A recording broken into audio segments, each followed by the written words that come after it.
that was, again, on this device, key number 8. That key is now lit, and if I press that key, okay, actually, let me press this other one. Enter the voicemail box received today at 9:46 a.m. Emergency call made from number 100. Okay, so you've got an announcement that can be assigned to many phones, and it tells you that an emergency call was made. It tells me the extension number that made that call. Okay, so now you can know exactly which extension it was and where to direct those emergency services. All right, let's look at a situation where you have an alert system for a school lockdown. So this is obviously a panic situation, a shooter in the building or something like that. We've heard all the stories and seen them out there, and it's they need to have some alert system out there that's going to notify everybody, put the school in a lockdown type situation. Obviously it's fortunate that we have to have these things, but let's just show you what you can do. All right, so I've got an extension configured for a lockdown alert. This is extension 500, and I'm going to go to the user settings. Okay, so if I click on the user settings, this is the little user icon. And in here, I'm going to go to the caller ID based services. Okay, and you'll see in caller ID based services, you'll see all the features that can be active on this extension. Well, you've got call forwarding, mini extension ringing, all the basic features. Well, one of these is called dial and announce. So if I click on this dial and announce option, all right, so with the dial and announce option, whenever you dial to this extension 500, place a call to it, it's going to place outbound calls to extensions, phones, external numbers. Let's see some of the options that you have here. Okay, so if I do, let's add a new entry for example, extension 100. So you can make when you dial this extension, you could place an outbound call. You can place a direct SIP call to a device, but you're probably going to use auto. The auto option will index the call routing table, and you're going to dial that number of the person. Maybe it's a cell phone or something like that. Okay, to an external party. Auto is going to use the call routing table and then try to contact that number. You can call directly to some extension in the office. Here's a list of all your extensions. When you call to that extension, you can specify an auto answer, okay, where it immediately goes off hook and plays the message. You notice there's also an option here for interrupt the active call. Okay, so if they're on an existing call, you can drop the call that they're on and play the emergency announcement. Okay, that's very important. Nice to have that option. You can also go to the audio line out to do like an overhead page, so that can be included. When you call to the extension, if they're not doing auto answer, you specify how long you're going to ring the phone. If you want to put a time limit on it. And then maybe after they pick up the call, maybe you want to delay it by 1 second or 2 seconds, especially like the given, maybe like an overhead paging, you want it to go off hook, answer the call, delay 1 second, and then do the page. So there's your options on where you're going to call to. So I've got 2 extensions included, 100 and 103. All right, you've got a display name, lockdown alert. I got a play count, how many times you're going to play the message. You can wait 2 seconds. And then you could record the message right here from your local extension, or you can upload the message as well. So if I go ahead and dial extension 500,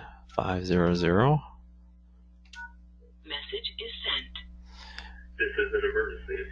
Please proceed to the nearest safe zone and secure all classrooms now. Okay. This is an emergency. Please proceed to the nearest safe zone and secure All all right, we'll classrooms. hang those up. So it went off hook immediately on both of these phones.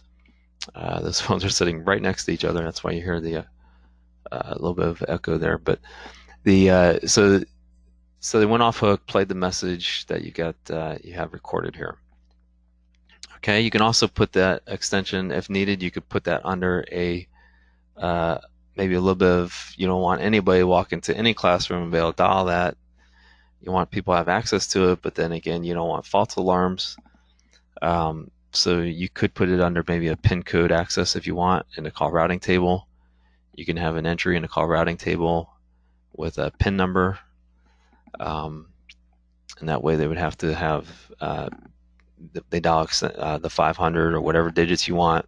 You can specify any digits, 555 for example, and it would ask you for a pin number. So you enter the pin number, then it would make the broadcast. So that's a judgment call whether or not you want to do that or not. But so that's something that you can create. All right, so that's how you use that dial and announce. All right, we're going to so that's how you can have it for a alert system. So let's also use the dial and announce option for like a bell system. So classroom changes, end of the class, we're going to change. It's going to let you know you're going to have a bell or something that's going to go off in the classrooms to let you know it's the end of period 1, and to get to the next class. All right, so you can also use this dial and announce option for that. Click on dial and announce. I can specify which extensions, overhead paging. This is going to be the class change bell. Play it twice, and I've got an announcement here that I've uploaded, or like a bell system. All right. So now, how do you put a schedule to it, the time, so that you know when these bells are going to be when it's going to be going off? All right. If I go to basic services, there's a dial and announce schedule, DNA schedule here on the left side. There's a tab. So this is an actual schedule where, and this is our one of our local schools. I took a look at the schedule that they have. So it's 7:30 a.m. That's the beginning of period number 1, and then period number 1 ends at 8:18, and then starts at 8:24 to 9:12.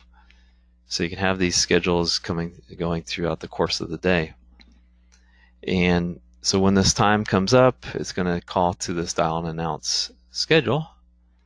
Okay, we can change the system time, and it would I can show that, or I could just dial this extension 400 and it would demonstrate it as well. So if I dial 400 from one of my phones, then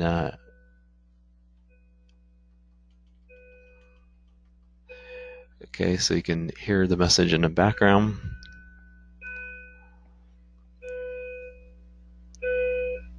Okay, and again, that could be it just played twice, played out across the speaker of my phone. Again, that could be to an overhead paging device as well. All right, so you dial 400, and 400 plays the announcements into the devices that you have on this dial and announce list. All right, let's take a look at and we've got this support portal where we can show you just if we log in. If you don't have access to the support portal yet, be sure to register. There's no obligation in doing so, but you should have full access. You're going to need this is where you're going to get your manuals, the software updates, and everything like that. Okay, just a couple things just to point out. In the knowledge base, we do a lot of white papers and documents. So one of these, if we go to support resources,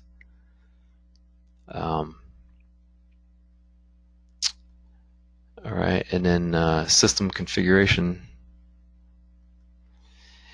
One of these is the IP phones and IP lines configuration.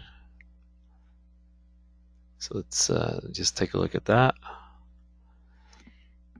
There's a couple good documents in here configuring the Epygi supported phones with the QX IP PBXs, and the last one is a real good one as well with the features, just like to highlight that. All right. There's another one, if you look at the system support resources, and then let's see, it's in system configuration, I believe.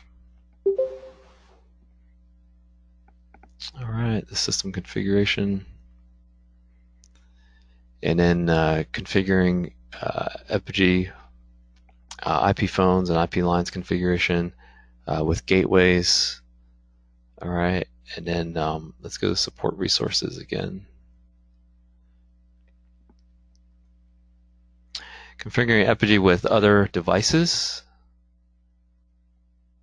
Okay, and with soft phones, with software, and this one configuring with other devices. In here you'll see a lot of white papers, for example, like how to configure the Fanvilles, the Helios, the Leviton, a lot of different, we've done these white papers, Mobotics. So you can take a look at those. These will give you ideas along with cost scenarios on how to configure those. All right, so a lot of good information in there. And whenever I'm in a support portal doing a webinar, I always like to highlight, if you search on the word secure, you'll see several documents in here.